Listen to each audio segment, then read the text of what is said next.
I say, old chap, do I look like Peanut?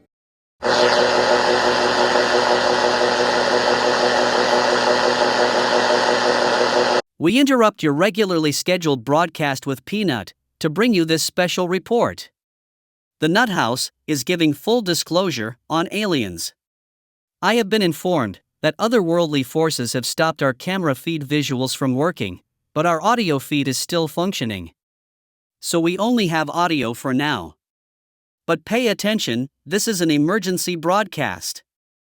I repeat, this is an emergency broadcast. We know now that in the early years of the 20th century, this world was being watched closely by intelligences greater than man's, and yet as mortal as his own. We know now that as human beings busied themselves about their various concerns, they were scrutinized and studied, perhaps almost as narrowly as a man with a microscope might scrutinize the transient creatures that swarm and multiply in a drop of water. With infinite complacence, people went to and fro over the earth about their little affairs, serene in the assurance of their dominion over this small, spinning fragment of solar driftwood, which by chance or design, man has inherited out of the dark mystery of time and space. Yet across an immense ethereal gulf, minds that are to our minds as ours are to the beasts in the jungle, intellects vast, cool, and unsympathetic, regarded this earth with envious eyes and slowly and surely drew their plans against us. In the 39th year of the 20th century came the Great Disillusionment. It was near the end of October. Business was better. The war scare was over. More men were back at work. Sales were picking up. On this particular evening, October 30th, the Crosley service estimated that 32 million people were listening in on radios. For the next 24 hours, not much change in temperature. A slight atmospheric disturbance of undetermined origin is reported over Nova Scotia, causing a low-pressure area to move down rather rapidly over the northeastern states, bringing a forecast of rain accompanied by winds of light gale force. Maximum temperature 66, minimum 48. This weather report comes to you from the Government Weather Bureau. We take you now to the Meridian Room in the Hotel Park Plaza in downtown New York, where you will be entertained by the music of Raymond Raquello and his orchestra.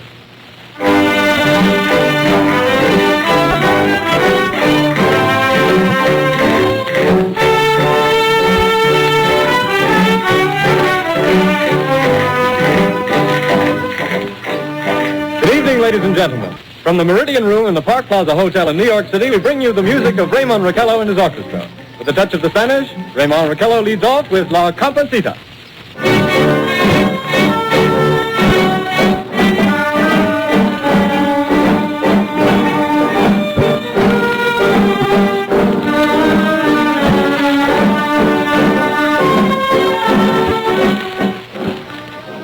Ladies and gentlemen, we interrupt our program of dance music to bring you a special bulletin from the Intercontinental Radio News. At 20 minutes before 8 Central Time, Professor Farrell of the Mount Jennings Observatory, Chicago, Illinois, reports observing several explosions of incandescent gas occurring at regular intervals on the planet Mars.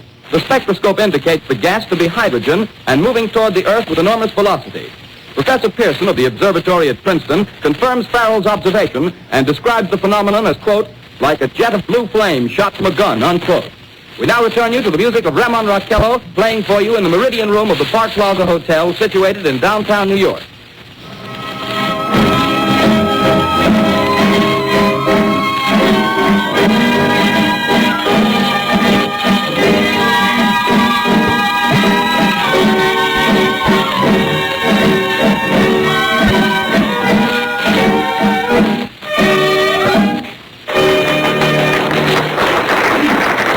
And now a tune that never loses favor, the ever-popular Stardust, Raymond Raquello and his orchestra.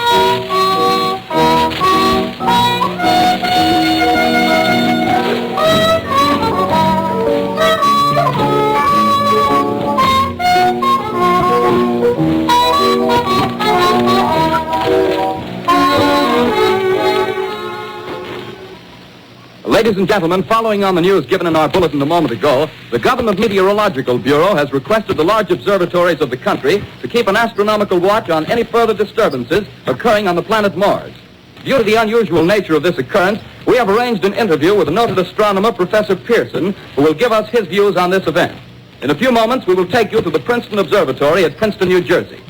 We return you until then to the music of Raymond Raquello and his orchestra.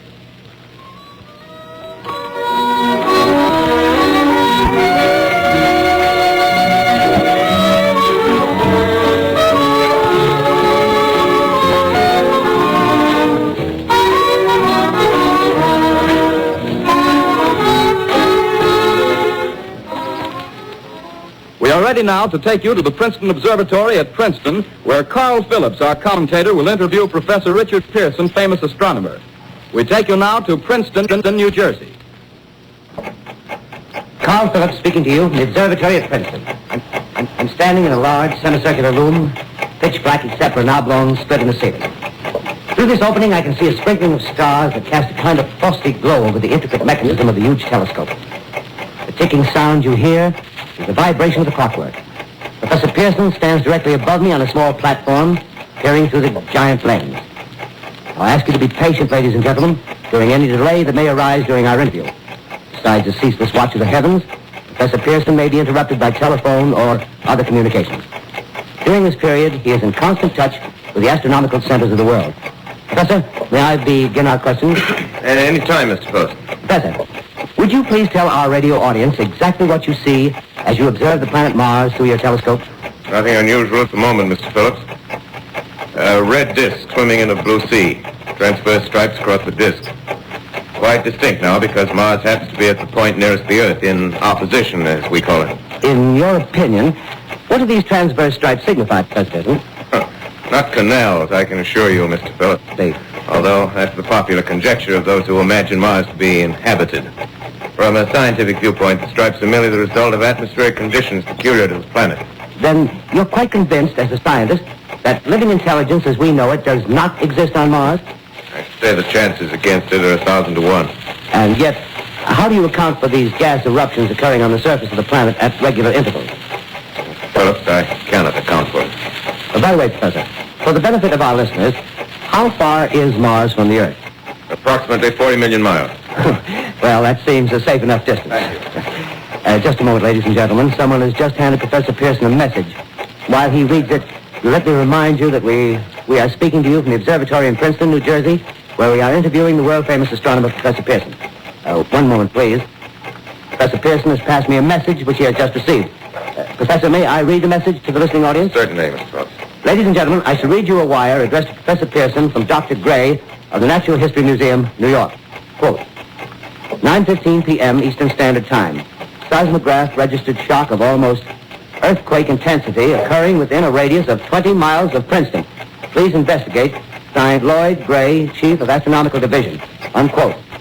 Professor Pearson, could this occurrence possibly have something to do with the disturbances observed on the planet Mars? Hardly, Mr. Phillips. This is probably a meteorite of unusual size, and its arrival at this particular time is merely a coincidence.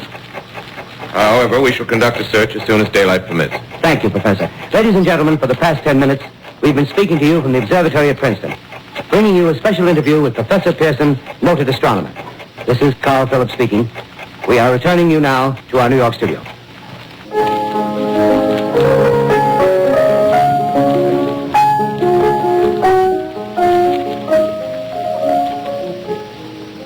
Ladies and gentlemen, here is the latest bulletin from the Intercontinental Radio News. Toronto, Canada. Professor Morse of Macmillan University reports observing a total of 3 explosions on the planet Mars between the hours of 7:45 p.m. and 9:20 p.m. Eastern Standard Time. This confirms earlier reports received from American observatories. Now, nearer home, comes a special bulletin from Trenton, New Jersey. It is reported that at 8:50 p.m. a huge flaming object, believed to be a meteorite, fell on a farm in the neighborhood of Grover's Mill, New Jersey, 22 miles from Trenton. The flash in the sky was visible within a radius of several hundred miles, and the noise of the impact was heard as far north as Elizabeth. We have dispatched a special mobile unit to the scene, and we'll have our commentator, Carl Phillips, give you a word picture of the scene as soon as he can reach there from Princeton. In the meantime, we take you to the Hotel Martinet in Brooklyn, where Bobby Millett and his orchestra are offering a program of dance music.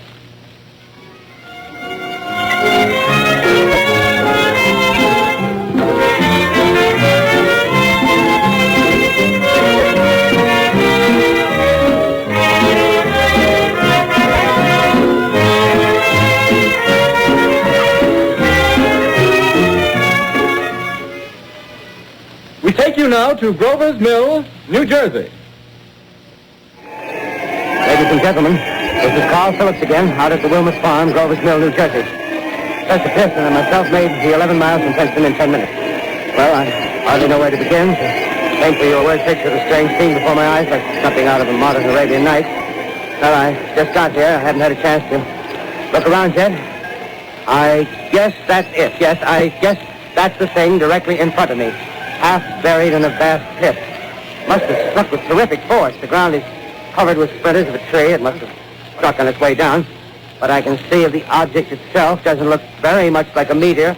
At least not the meteors I've seen. It looks more like a huge cylinder. Has a diameter of, what would you say, Professor Pearson? What's that? What would you say, what's the diameter of this? About 30 yards. About 30 yards. The metal on the sheath is, well, I've never seen anything like it. The color is sort of yellowish white. It's curious. Spectators now are pressing close to the object in spite of the efforts of the police to keep them back, getting in front of my line. Would you mind standing one side, please? While the police are pushing the crowd back. Here's Mr. Wilmot, owner of the farm here. He may have some interesting facts to add. Mr. Wilmot, would you please tell the radio audience as much as you remember of this rather unusual visitor that dropped in your backyard? Step closer, please. Ladies and gentlemen, this is Mr. Wilmot. Well, I was listening to the radio. Closer and louder, please. Pardon me? Louder, please, closer. Yes. I was listening to the radio and kind of drowsy. That professor fellow was talking about Mars, so I was half chosen and half... Yes, Mr. Wilmot, and then what happened? Well, as I was saying, I was listening to the radio, kind of halfway. Yes, Mr. Wilmot, and then you saw something. Well, not first off. I heard something. And what did you hear? Hissing sound like this. Kind of like a 4th of July rocket. Yes, then what? I turned my head out the window and would have sworn I was asleep and dreaming. Yes? I seen a kind of greenish streak and then zingo. Something smacked the ground, knocked me clear out of my chair. Well, were you frightened, Mr. Wilmot? Well, I ain't quite sure. I reckon I was kind of riled. Well, thank you, Mr. Wilmot. Thank you very much. Yeah, you want me to tell No, that's quite all right. That's plenty. Ladies and gentlemen, you've just heard Mr. Wilmot, owner of the farm where this thing has fallen.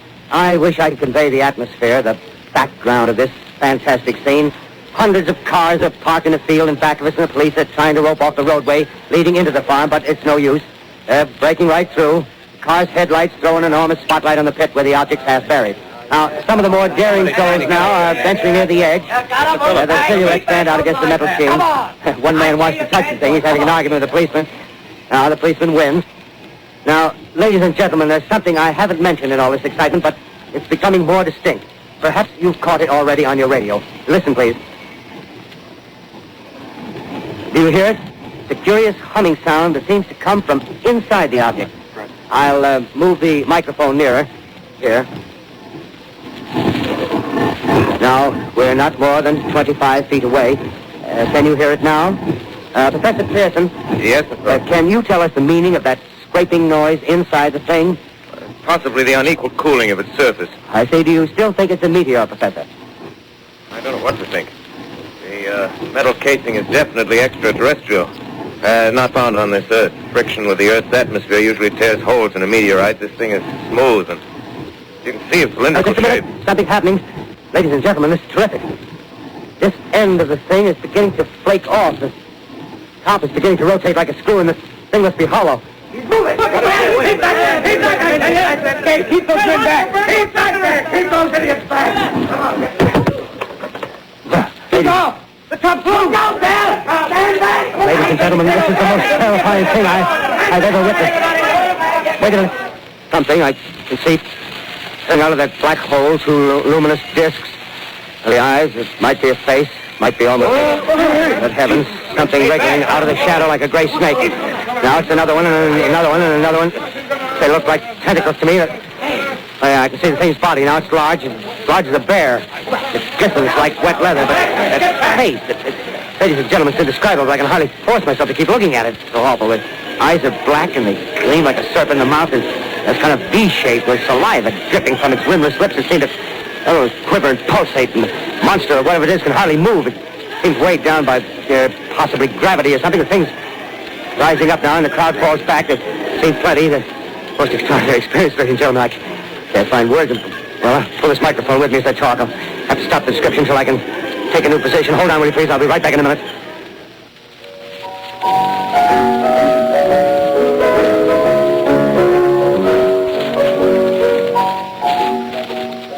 We are bringing you an eyewitness account of what's happening on the Wilmuth Farm, Grover's Mill, New Jersey.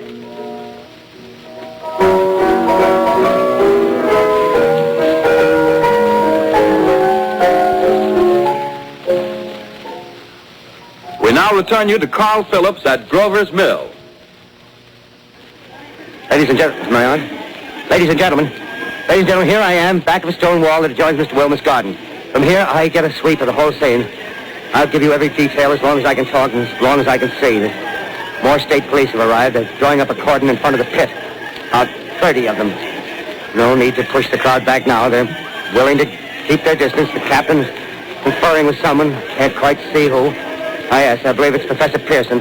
Yes, it is. Now they've parted, and the professor moves around one side, studying the object while the captain and two policemen advance with something in their hands. I can see it now. It's a white handkerchief tied to a pole. Flag of truce. If those creatures know what that means, what anything means. Wait a minute, something's happening. A humped shape is rising out of the pit. I can make out a small beam of light against a mirror. What's that? There's a jet of flame springing from the mirror and it leaps right at the advancing men. It strikes them head on. Oh, Lord, they're turning into flames. Oh, the whole field's caught up by the woods, the barns, the gas tanks of the automobiles spreading everywhere. It's coming this way now, about 20 yards to my right.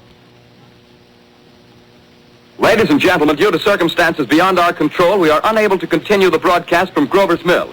Evidently, there's some difficulty with our field transmission. However, we will return to that point at the earliest opportunity. In the meantime, we have a late bulletin from San Diego, California. Professor Indelkoffer, speaking at a dinner of the California Astronomical Society, expressed the opinion that the explosions on Mars are undoubtedly nothing more than severe volcanic disturbances on the surface of the planet. We continue now with our piano interlude.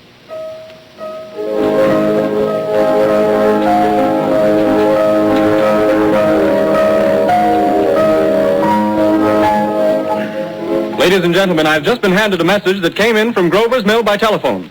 Just one moment, please. At least 40 people, including 6 state troopers, lie dead in a field east of the village of Grover's Mill. Their bodies burned and distorted beyond all possible recognition.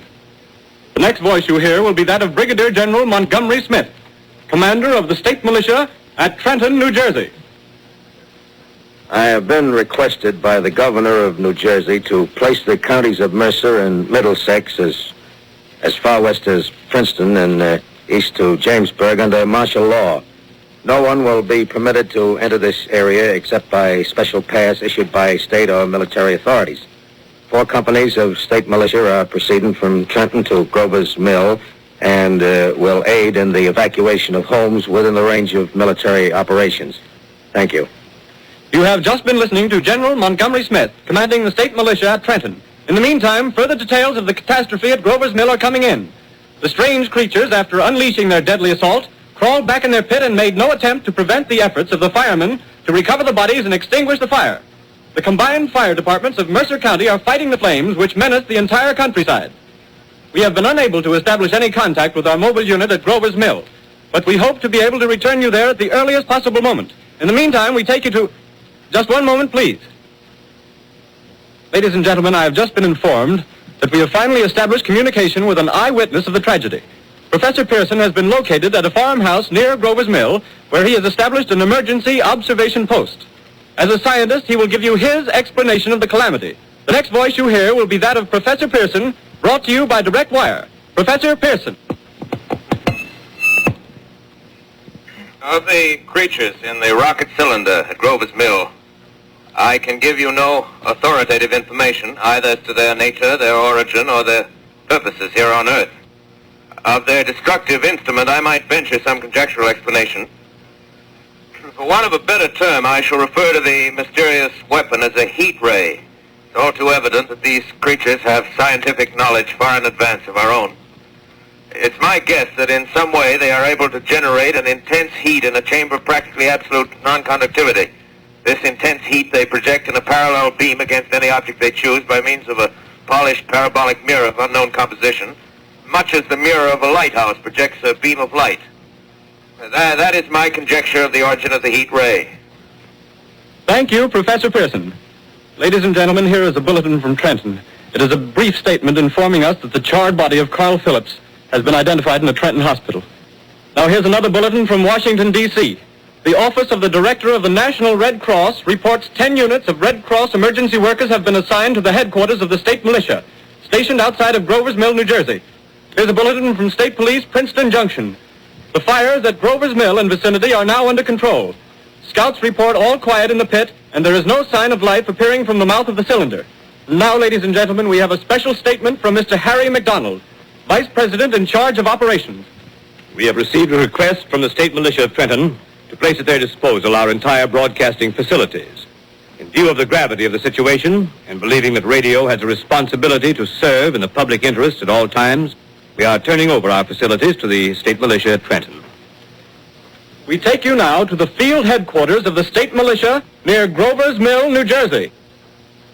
This is Captain Lansing of the Signal Corps, attached to the state militia, now engaged in military operations in the vicinity of Grover's Mill. Situation arising from the reported presence of certain individuals of unidentified nature is now under complete control. The cylindrical object, which lies in a pit directly below our position, surrounded on all sides by 8 battalions of infantry, without heavy field pieces, but adequately armed with rifles and machine guns. All cause for alarm, if such cause ever existed, is now entirely unjustified.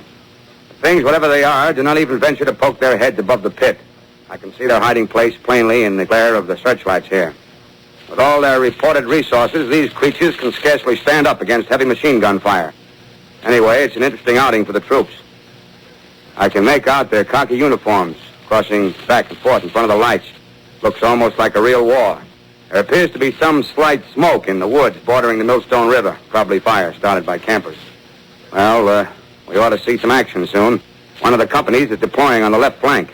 A quick thrust and it'll all be over. Now, wait a minute, I see something on top of the cylinder. No, it's nothing but a shadow. Now the troops are on the edge of the Wilmot Farm. 7,000 armed men closing in on an old metal tube. A tub, rather. Well, wait, that wasn't a shadow, it's something moving. Solid metal, kind of a shield-like affair rising up out of the cylinder. It's going higher and higher. What? It's standing on legs, actually rearing up on a sort of metal framework. Now it's reaching above the trees and the searchlights are on it. Hold on. Ladies and gentlemen, I have a grave announcement to make. Incredible as it may seem, both the observations of science and the evidence of our eyes lead to the inescapable assumption that those strange beings who landed in the Jersey farmlands tonight are the vanguard of an invading army from the planet Mars.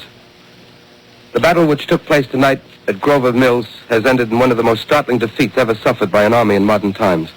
7,000 men armed with rifles and machine guns pitted against a single fighting machine of the invaders from Mars. 120 known survivors. The rest strewn over the battle area from Grover's Mill to Plainsboro, crushed and trampled to death under the metal feet of the monster, or burned to cinders by its heat ray. The monster is now in control of the middle section of New Jersey and has effectively cut the state through its center. Communication lines are down from Pennsylvania to the Atlantic Ocean.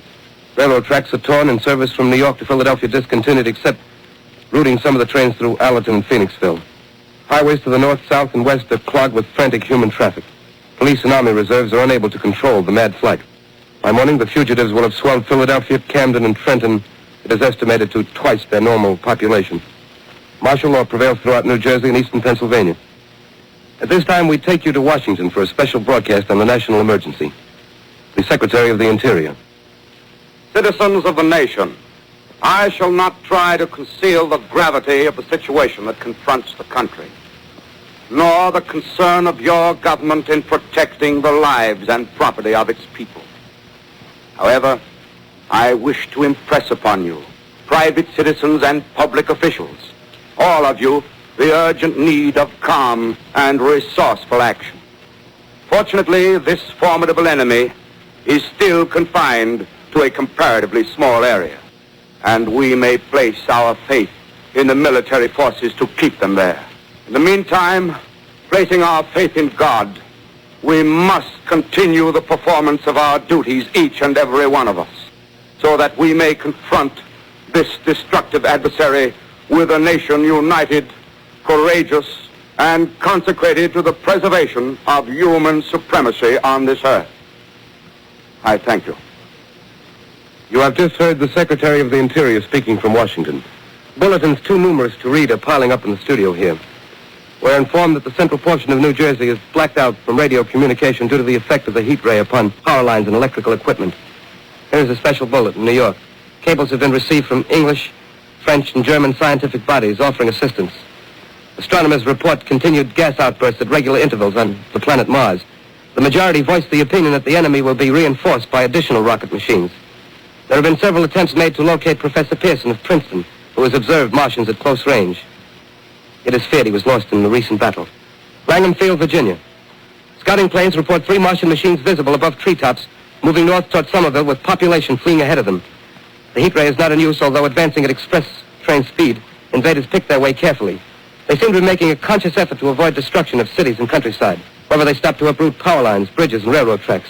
Their apparent objective is to crush resistance, paralyze communication, and disorganize human society. Here is a bulletin from Basking Ridge, New Jersey. Coon hunters have stumbled on a second cylinder similar to the first, embedded in the Great Swamp 20 miles south of Morristown. Army field pieces are proceeding from Newark to blow up the second invading unit before the cylinder can be opened and the fighting machine rigged. They are taking up a position in the foothills of Watchung Mountains. Another bulletin from Langham Field, Virginia. Scouting planes report enemy machines, now 3 in number, increasing speed northward, kicking over houses and trees in their evident haste to form a conjunction with their allies south of Morristown. Machines also sighted by telephone operator east of Middlesex within 10 miles of Plainfield. Here's a bulletin from Winston Field, Long Island. A fleet of Army bombers carrying heavy explosives flying north in pursuit of enemy. Scouting planes act as guides. They keep the speeding enemy in sight. Just a moment, please, ladies and gentlemen. We've run special wires to the artillery line and adjacent villages to give you direct reports from the zone of the advancing enemy. First, we take you to the battery of the 22nd Field Artillery, located in the Watchung Mountains. Range 32 meters. 32 meters. Projection 39 degrees. 39 degrees. Fire. 140 yards to the right, sir. Ship range 31 meters. 31 meters. Projection 37 degrees. 37 degrees. Fire. Hit, sir. Got the tripod of one of them. That's top. The others are trying to repair it. Get the range. Ship 50-30 meters. 30 meters. Projection 27 degrees. 27 degrees. Fire. Can see the shell land, sir. Letting off a smoke. What is it? Black smoke, sir. Moving this way. Lying close to the ground. Moving fast. Put on gas mask. Get ready to fire. Ship to 24 meters. 24 meters. Projection 24 degrees. 24 degrees. Fire. Still can't see, sir. Smoke's coming nearer. Get the range. 50 meters. 23 meters. 23 meters. Projection 22 degrees. 22 degrees.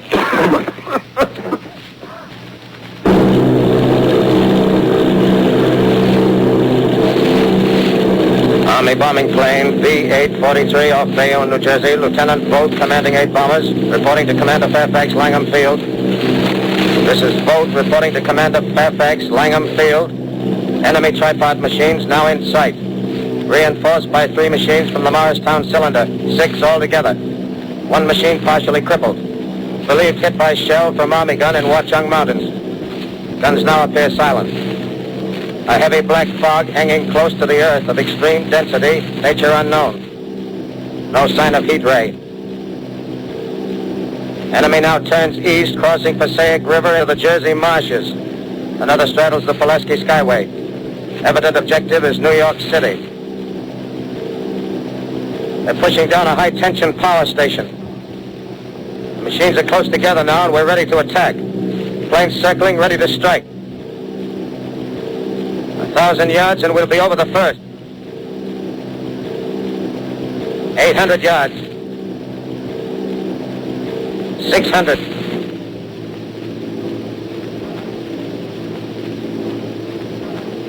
400. 200. There they go. Giant arm raised. Green flash. Spraying us with flame. 2,000 feet. Engines are giving out. No chance to release bombs. Only one thing left. Drop on them, plane and all. We're diving on the first one. Now the engine's gone. 8. This is Bayonne, New Jersey, calling Langham Field. The This is Bayonne, New Jersey, calling Langham Field. Come in, please. This is Langham Field. Go ahead. 8 Army bombers in engagement with enemy tripod machines over Jersey Flats. Engines incapacitated by heat ray. All crashed. 1 enemy machine destroyed. Enemy now discharging heavy black smoke in direction of... This is Newark, New Jersey. This is Newark, New Jersey. Warning. Poisonous black smoke pouring in from Jersey marshes. Reach at South Street. Gas masks useless. Urge population to move into open spaces. Automobiles use routes 7, 23, 24. Avoid congested areas. Smoke now spreading over Raymond Boulevard. 2X2L calling CQ, 2X2L calling CQ, 2X2L calling 8X3R. Come in, please. This is 8X3R coming back at 2X2L. How's reception? How's reception? Okay, please. Where are you, 8X3R? What's the matter? Where are you?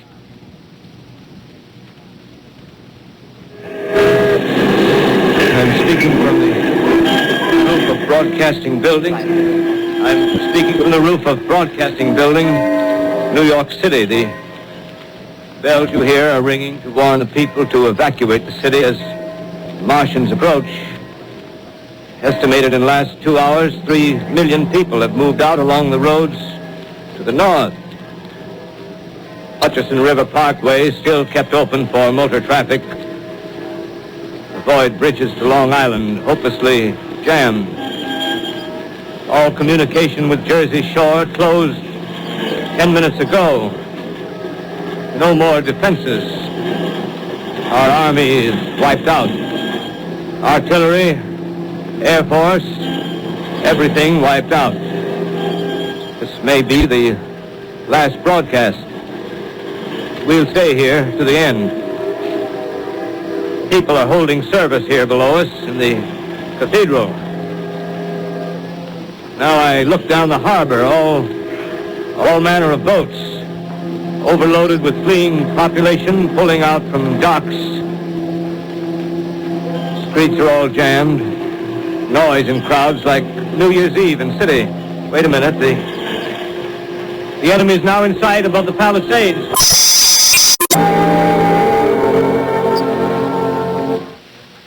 As I set down these notes on paper, I'm obsessed by the thought that I may be the last living man on Earth. I've been hiding in this empty house near Grover's Mill, a small island of daylight cut off by the black smoke from the rest of the world. All that happened before the arrival of these monstrous creatures in the world now seems part of another life. A life that has no continuity with the present. Furtive existence for the lonely derelict who pencils these words on the back of some astronomical notes bearing the signature. They rise like a line of new towers on the city's west side. Now they're lifting their metal hands. This is the end now. Smoke comes out, black smoke drifting over the city. People in the streets see it now. They're running toward the East River, thousands of them, dropping in like rats. Now the smoke's spreading faster. It's reached Times Square. People are trying to run away from it, but it's no use. They're falling like flies. Now the smoke's crossing 6th Avenue. 5th Avenue. 100 yards away. It's 50 feet.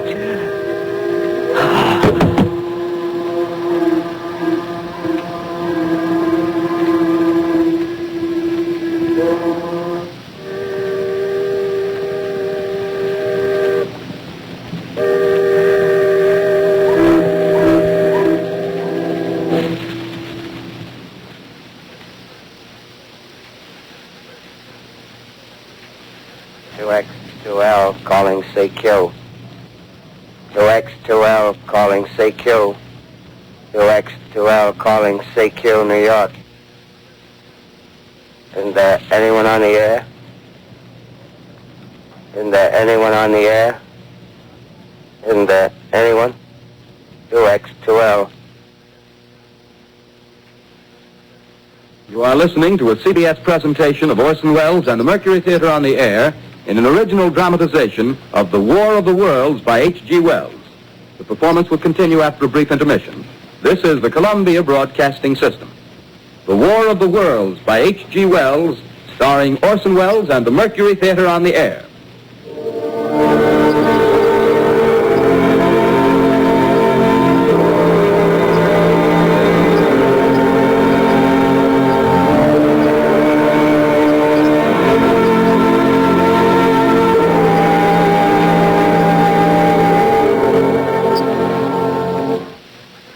As I set down these notes on paper, I'm obsessed by the thought that I may be the last living man on Earth.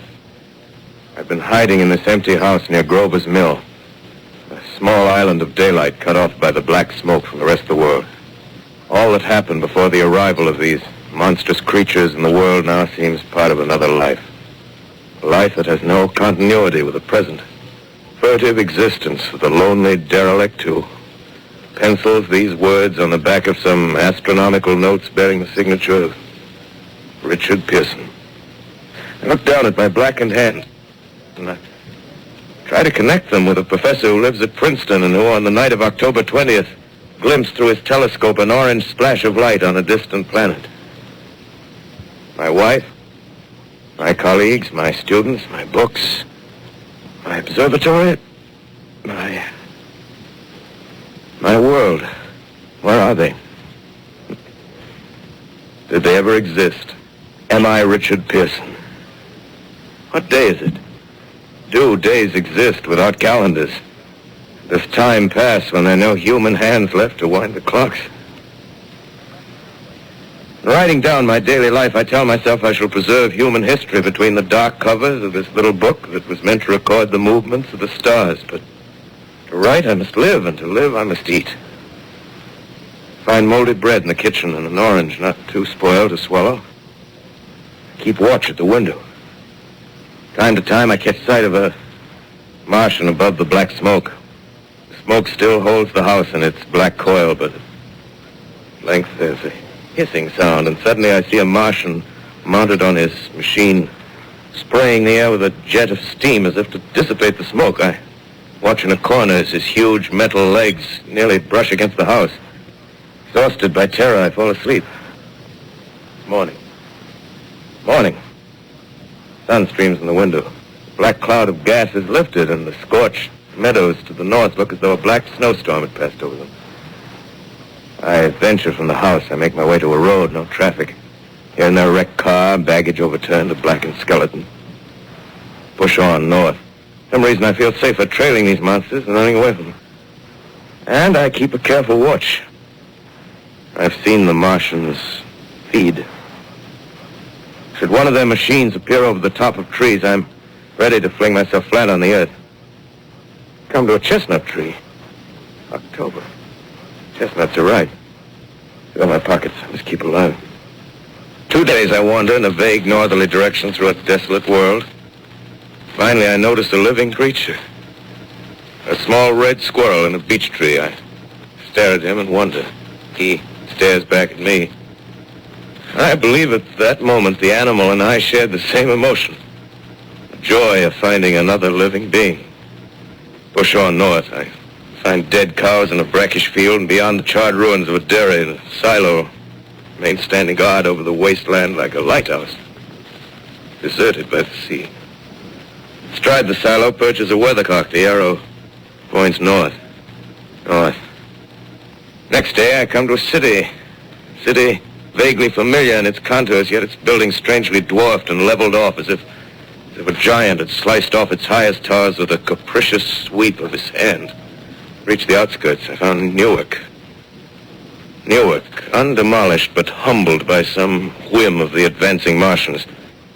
Presently, with an odd feeling of being watched, I caught sight of something crouching in a doorway. I made a step towards it. It rose up and became a man.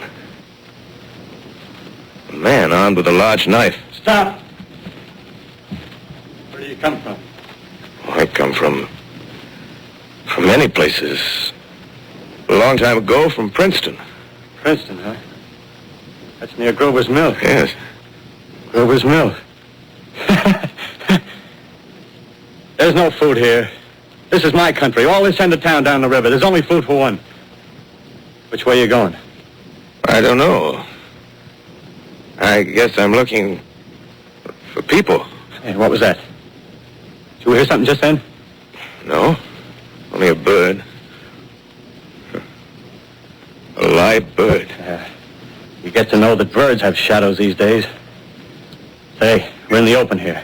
Let's crawl in this doorway here and talk. Have you seen any Martians? No. They're going over to New York. Tonight, the sky's alive with their lights, just as if people were still living in it. By daylight, you can't see them. 5 days ago, a couple of them carried something big across the flats from the airport. I think they're learning how to fly. Fly? Yeah, fly. Well, it's all over with humanity. Stranger, there's still you and I. 2 of us left. Yeah. They got themselves in solid. They wrecked the greatest country in the world. Those green stars, they're probably falling somewhere every night. They've only lost one machine. There isn't anything to do. We're done. We're licked. Where were you? You're in a uniform. Yeah, what's left of it. I was in the militia. National Guard. That's good. There wasn't any war. Any more than there's war between men and ants. Yes, but we're eatable ants. I found that out. What'll they do to us? I felt it all out. Right now, we're caught as we're wanted.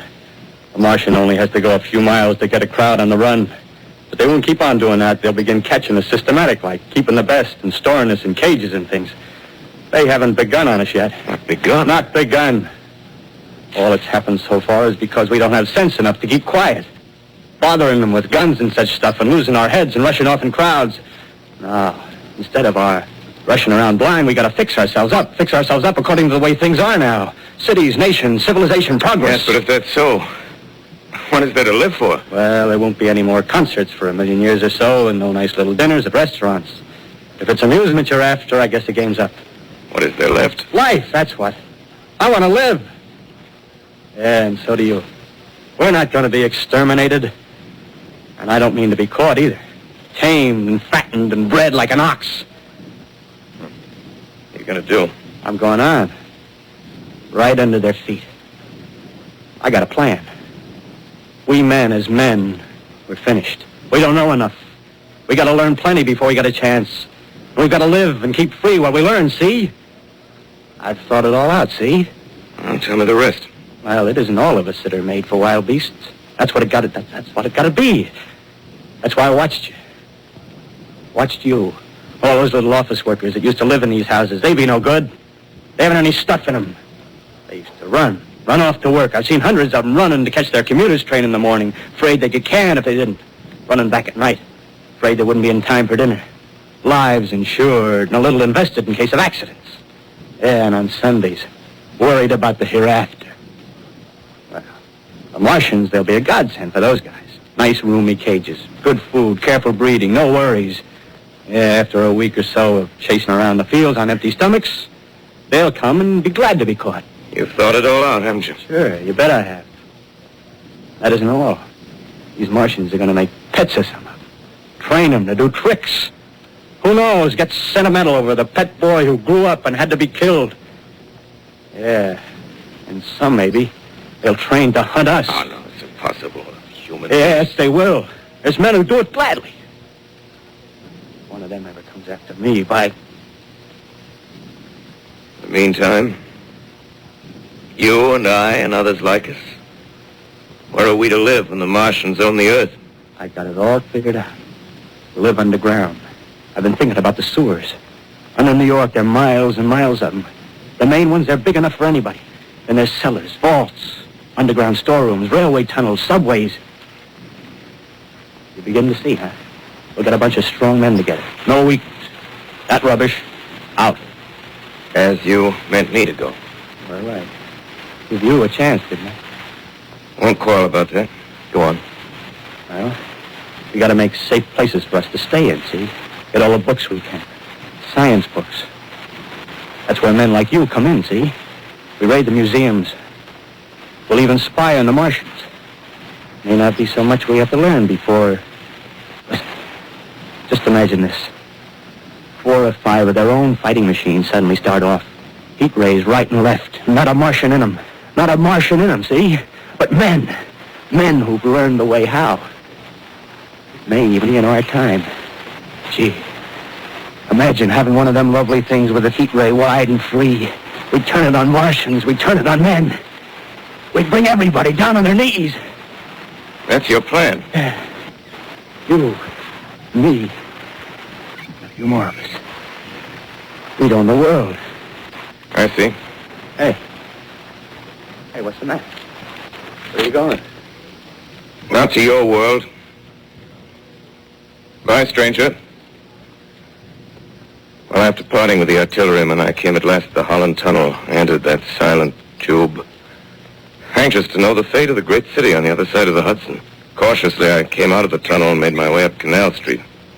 Reached 14th Street, and there again were black powder and several bodies and an evil, ominous smell from the gratings of the cellars of some of the houses. I wandered up through the 30s and 40s, stood alone on Times Square, caught sight of a lean dog running down 7th Avenue with a piece of dark brown meat in his jaws and a pack of starving mongrels at his heels. Made a wide circle around me as though he feared I might prove a fresh competitor. Walked up Broadway in the direction of that strange powder, past silent shop windows, displaying their mute wares to empty sidewalks. Past the Capitol Theater, silent, dark. Past a shooting gallery where a row of empty guns faced an arrested line of wooden ducks. Near Columbus Circle, I noticed models of 1939 motor cars in the showrooms facing empty streets.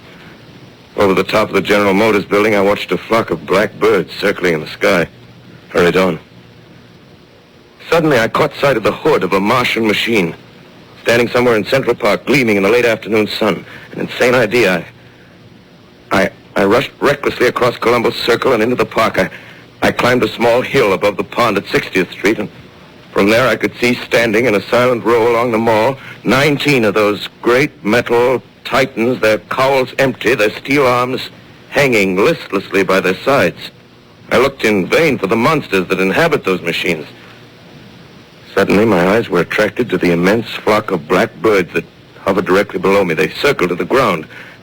And there before my eyes, stark and silent, lay the Martians with the hungry birds pecking and tearing brown shreds of flesh from their dead bodies. Later, when their bodies were examined in laboratories, it was found that they were killed by the putrefactive and disease bacteria against which their systems were unprepared. Slain, after all, man's defenses had failed by the humblest thing that God, His wisdom, has put upon this earth. Before the cylinder fell, there was a general persuasion that through all the deep of space, no life existed beyond the petty surface of our minute sphere. Now we see further.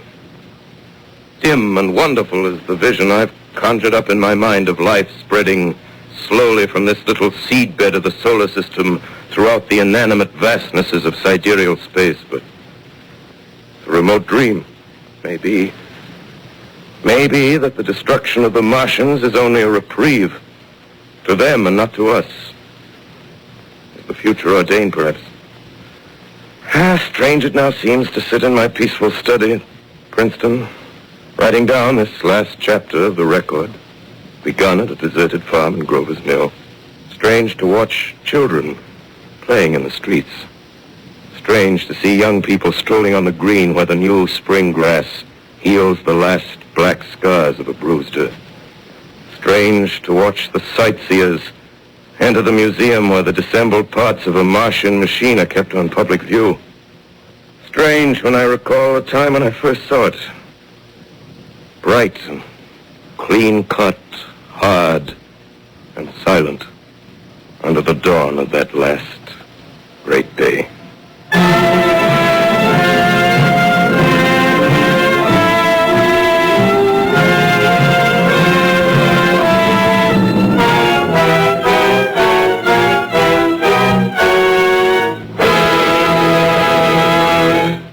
This is Orson Welles, ladies and gentlemen, out of character, to assure you that the War of the Worlds has no further significance than as the holiday offering it was intended to be. The Mercury Theater's own radio version of dressing up in a sheet and jumping out of a bush and saying boo. Starting now, we couldn't soap all your windows and steal all your garden gates by tomorrow night, so we did the best next thing. We annihilated the world before your very ears and utterly destroyed the CBS. You will be relieved, I hope, to learn that we didn't mean it and that both institutions are still open for business. So goodbye, everybody, and remember, please, for the next day or so, the terrible lesson you learned tonight. That grinning, glowing, globular invader of your living room is an inhabitant of the pumpkin patch, and if your doorbell rings and nobody's there, that was no Martian, it's Halloween.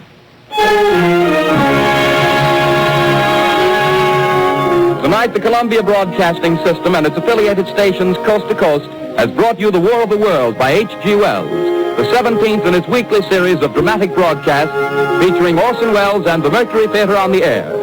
Next week, we present a dramatization of 3 famous short stories. This is the Columbia Broadcasting System.